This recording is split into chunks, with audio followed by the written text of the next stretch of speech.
Good afternoon, Master Chief. How are you today? I'm well, thank you. Tell me what your rank is and what your position is here on Tarawa and where you're from. I'm a Chief Petty Officer in the Royal Australian Navy, and my name's Clint Metcalf, and I'm seconded as part of the Pacific Patrol Boat Project as the Technical Advisor. How long have you been in the Australian Navy? 24 years I've served. And so give me a bit of your career for the last 20 years. Tell me how it started and where you are today. So originally I was on destroyers. I'm an electronic technician by trade, primarily working on radar systems for weapons and fire control. Then I progressed onto frigates. I did 18 months training in the States at 32nd Street, San Diego, to 32nd Street Naval Station. And then did a tour of Iraq, came back on promotion, did some other work in Sydney, then went to Afghanistan as the chief. So in the US Navy it would have been senior chief, running the weapons and fire control section. And then I got this gig. And this gig, tell me a little bit about this gig. Where are we today? What is the official name of this compound? And what is your job day to day? So here we are today is at the Australian Defence Compound, and my job is the technical advisor. There have been 17 Pacific patrol boats gifted to the Pacific nations, and that's been in place for the last 24 years. They're now currently going through a transition where they're going to get new patrol boats soon. And my job effectively is to work with in this country of Kiribati, is to work with the Police Maritime Unit who own the boat. The boat's called RKS Tianoi. And I provide technical advice to them. So if something mechanically or electrically goes wrong with that vessel, I'm there to provide that kind of support for them, some technical advice, as well as providing them with store support and things like that so they can continue to patrol their waters. Tell me a little bit about the boat, tonnage, the name of it, how big it is, how many crew. Oh gee, now you're pushing it. There's 18 crew. It's only about 35 metres long. Tonnage I couldn't tell you. It's a very basic vessel, but it serves their purpose for what they have out here. So they're out there for 40 days. Tell me what their day-to-day operations are. So day-to-day, effectively they patrol. So Kiribati, or the country of Kiribati, has the largest EEZ, Economic Exclusion Zone, in the world. 3.25 million square mile. All right, and their police... If you're trying to tell me 3.2 million square miles and one boat? Correct. The President has a vision where he would like a second patrol boat. Whether that's engaging with the Australian government or not is effectively up to the Kiribati government. Had you heard about the battle? Did you know about the Battle of Tarawa? Tell me when the first time you heard about the Battle of Tarawa. When I originally got the posting here and I Googled Tarawa, that was one of the things that came up. But I had very little knowledge about the Battle of Tarawa up until then. I think that's changed a little bit.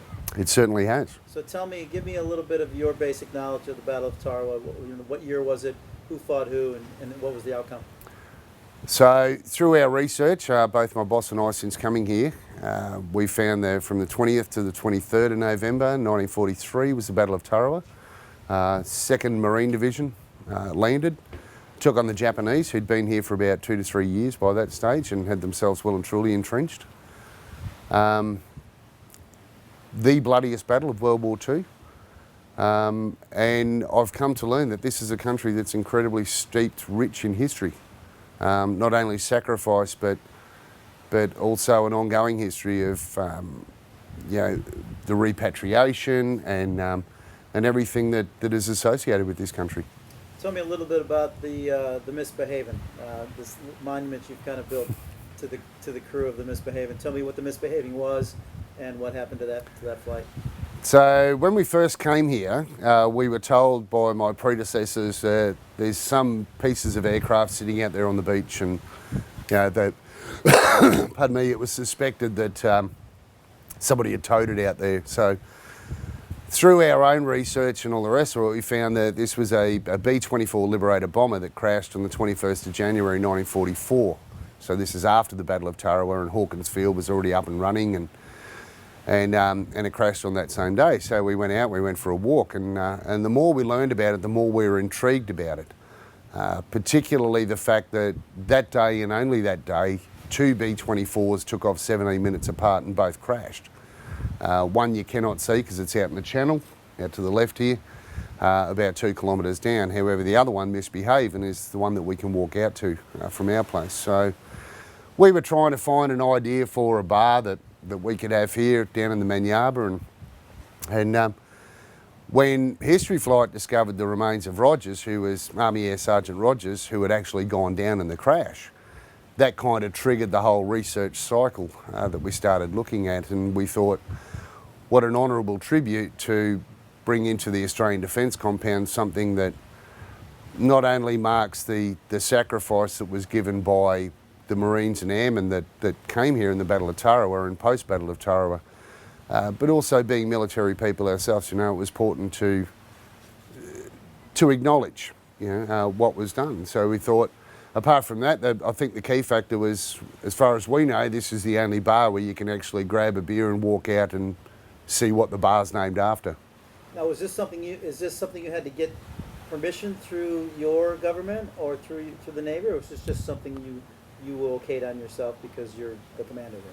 This is just something that my boss and I have come up with, and we've decided to go ahead with it. When we came here, it was pretty much the bare bones of a bar, and we were searching for a name. So the pieces that you can see behind me are pieces that have been salvaged from the wreck itself, and then I have a passion for woodwork, so we went ahead and I did all the woodwork with that.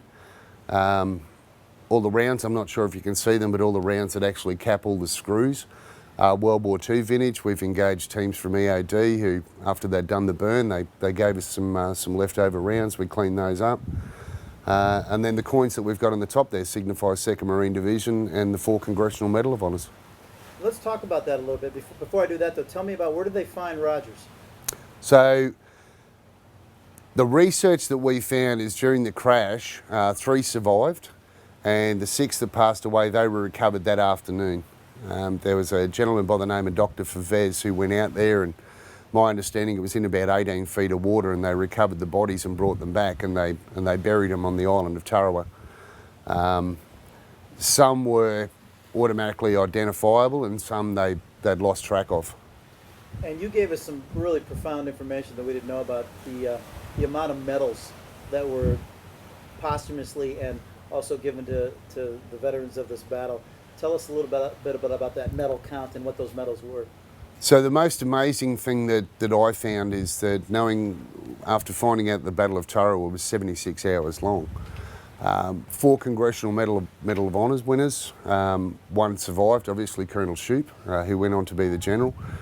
The most amazing thing I found was there was 499 medals in total that were awarded.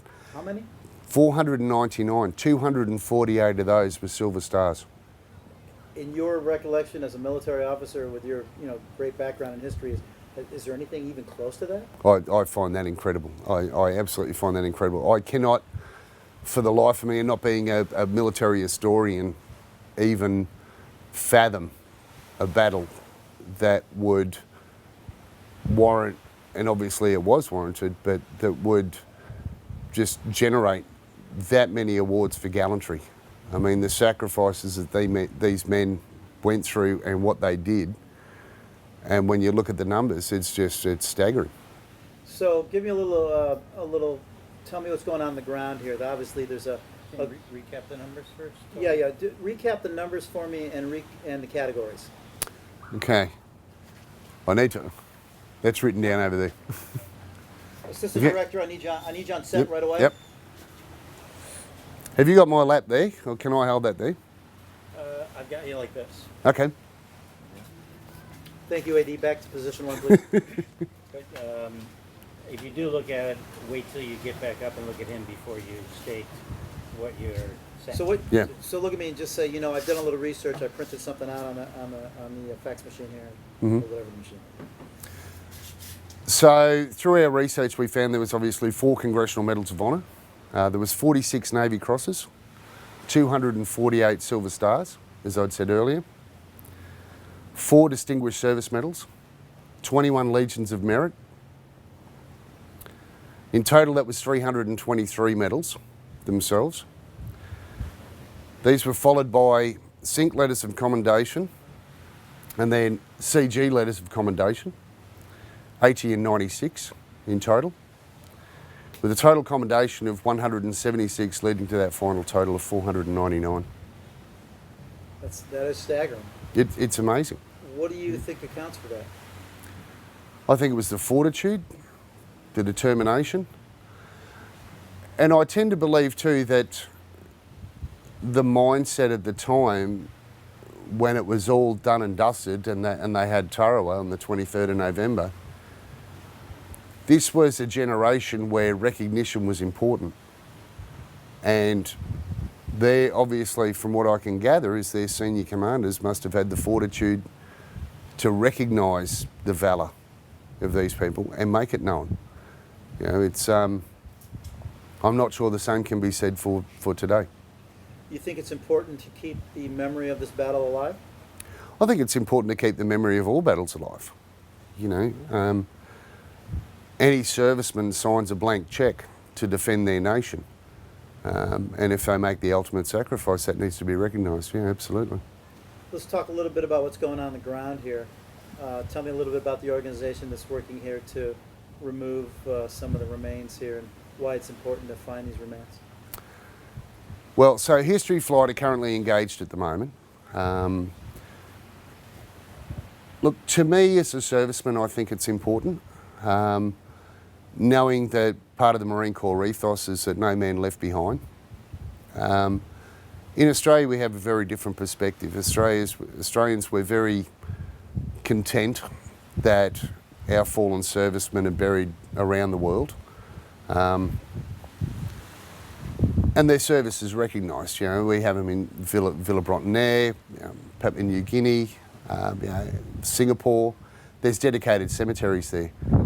I think in my experience, having served the US Navy and you know, having many American friends, that I understand the ethos of it's important for families to have that opportunity for their loved ones to be buried on American soil. Tell me a little bit about the Coast Watchers. What we're looking at right now is the memorial that's probably been up for 20, 30 years at least. Tell me a little bit about the lineage of that and tell me the story of the Coast Watchers, what happened.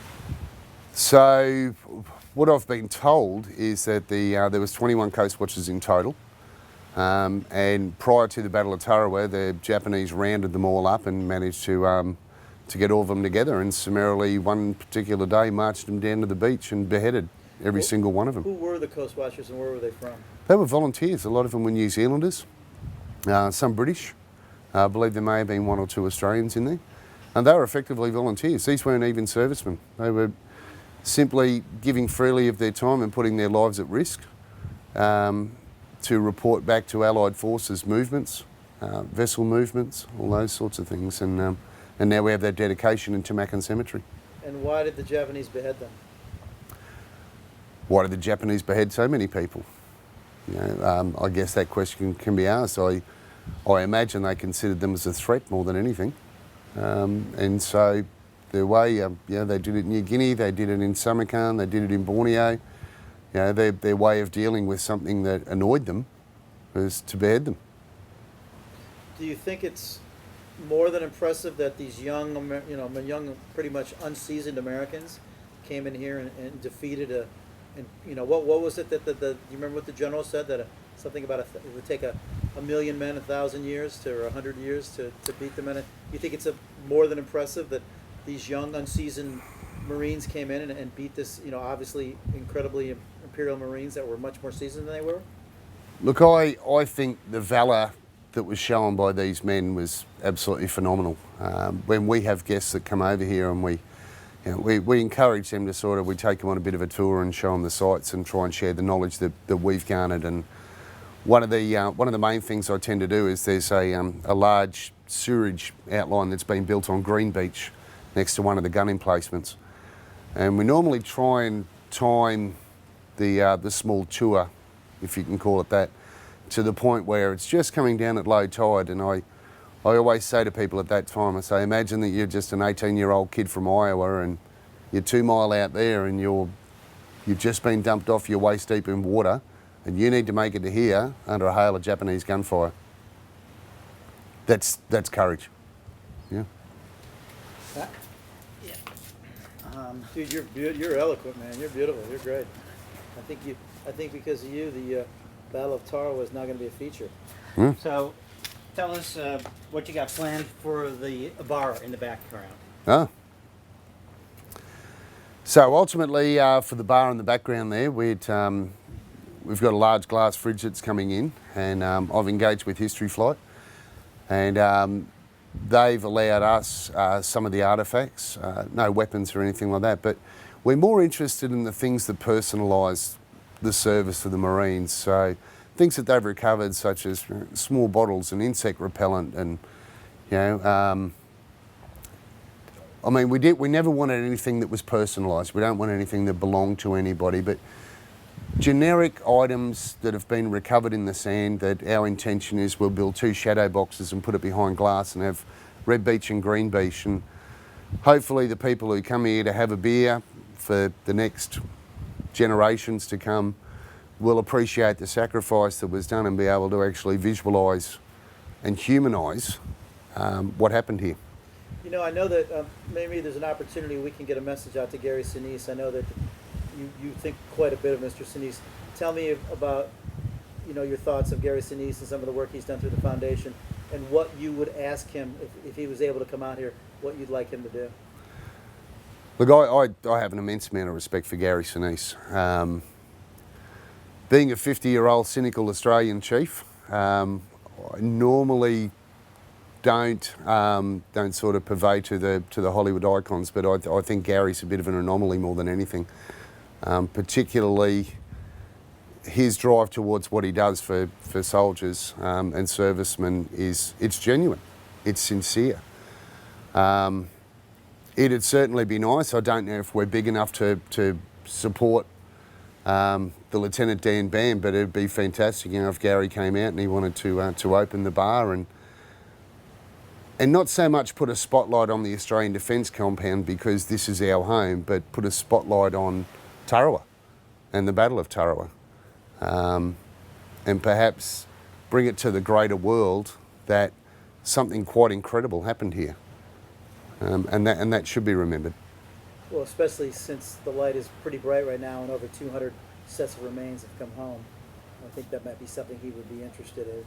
And would you open it up to the locals, or how would that be? I mean, how many people could we get in this compound, and how would that play out? We could probably get quite a few. There'd obviously be some implications with security and things like that we could do. But yeah, certainly, we would. I would more see it as, we would drive it towards some particular charity event, be it raising money for a monument or something that would highlight what's happened here. And our contribution would be, this defence compound and bar misbehaving and things like that. Yeah.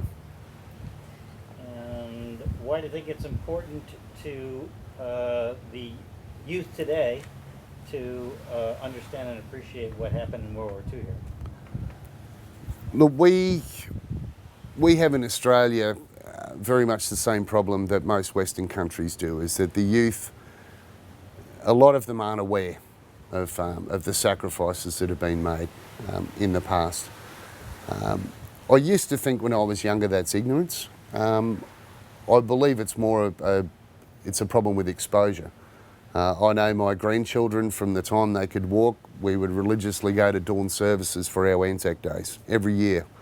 Those kids knew once a year that their grandfather was going to drag them out of bed at 3 o'clock in the morning, and they had to be dressed, and we'd go and pay our respects. And as I said to them, I said, it's one day out of your life to remember, and remember what they did. And going back to what I said, I don't believe this generation has ignorance. I just think they don't know. They don't know the real story. There's a lot of Hollywood versions out there and that, but the schools don't teach enough about it. Recently we hosted a bunch of school children from Melbourne who came out for a week out here to Tarawa, and they were blown away. They never knew that the bloodiest battle of World War II had happened here, and it actually, just talking to them, they became more motivated to want to learn more, to learn about the battles and learn about the conflicts, and I think that's how we have to do it. What was what's the history of the Australian defense forces, the Army, Navy, your Marines, and in World War II. I don't know much about that. Were they in play out here?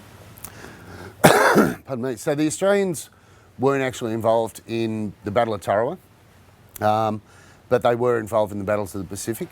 Originally, Australian troops went to the Middle East. They fought over there, and then progressively, as the Japanese started to encroach down through the Pacific and everything like that, our troops were starting to come back, which culminated in the bombing of Darwin, 1942. And obviously after Pearl Harbor was when America got engaged and all the rest of it. And there's very large American contingents that were based in Australia, working with the American troops. And thankfully there wasn't too much conflict that occurred on the grounds of Australia per se, apart from the bombings. It was more so that New Guinea, where they stopped it in Indonesia and up there. I heard a story about Japanese subs coming into Sydney Harbour. There was two. Tell me about that story. Yeah, so there was two Japanese submarines that went in there. I believe, I can't remember, it may have been the USS Chicago they were shooting at. I know that HMAS Cuttable was a small boat that was alongside. She was torpedoed. One was struck down and the other one was lost, and they only recently found that, when I say recently, I'll be hazarding a guess, maybe 5 years ago, they found, two midget subs. But that was kind of the end. I think the Japanese kind of ended their quest for Australia after that, right? I think so, yeah. Now, whether they're doing it economically for the future, I have no idea. Cool. Billy, do you have any questions?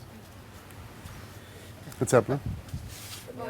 Yeah. Azadi's gonna just entertain these kids and. Are they here? Yeah, they're all upstairs, but do you want them down here?